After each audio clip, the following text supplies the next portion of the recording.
Welcome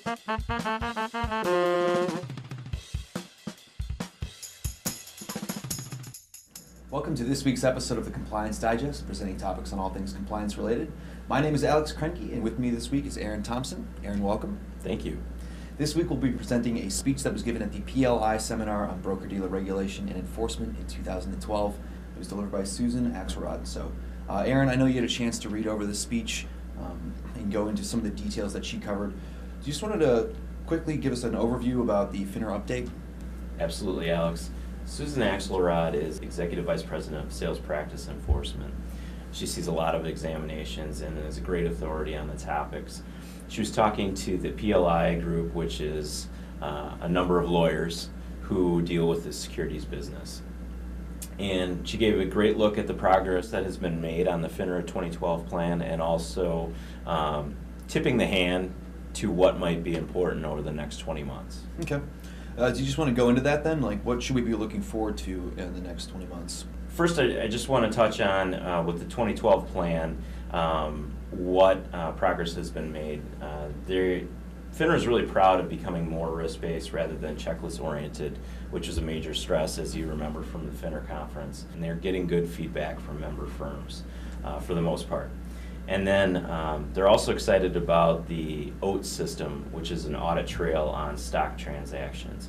That actually may become the one single consolidated audit trail system for every U.S. stock. So that is really going well. She also mentioned that firms have done a great job adapting to the new Know Your Customer and Suitability rule.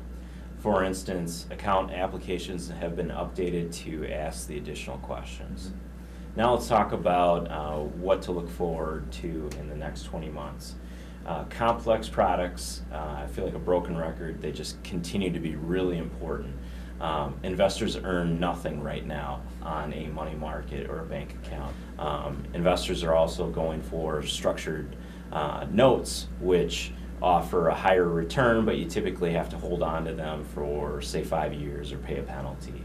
And those things are just not well enough understood. Investors get into them that shouldn't, and it creates problems. So even though it's been a broken record, it's going to be even more important. Cybersecurity is really big.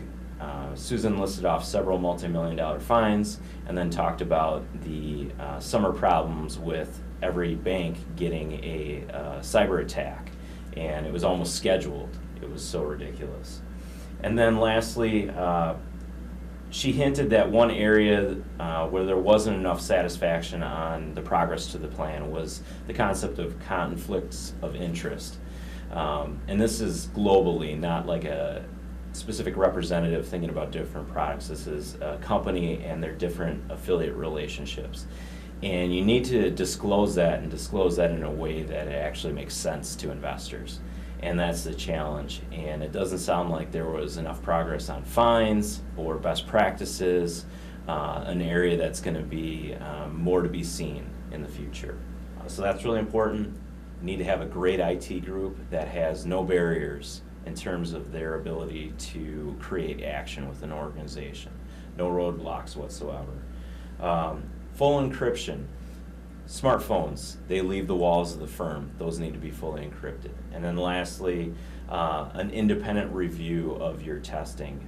Probably have multiple independent reviews beyond just your internal and then also like a regulatory body.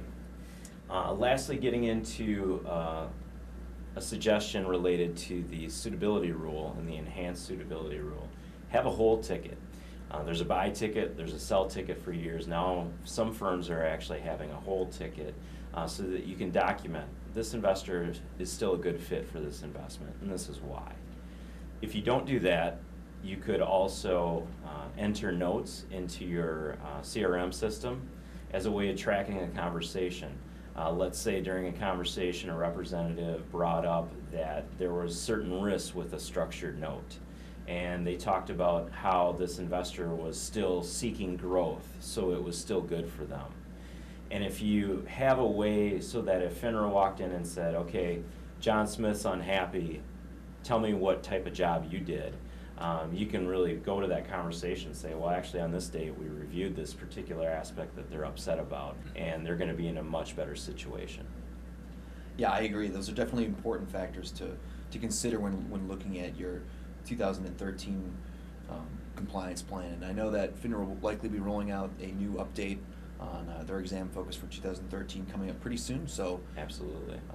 When that rolls out, we'll definitely be talking about that. I look forward to it. Great. Well, that'll actually cover it for the week. I want to thank Aaron for joining us today and going over the speech from Susan. Welcome. Thank you for joining us at the Compliance Digest. We'll see you again next week.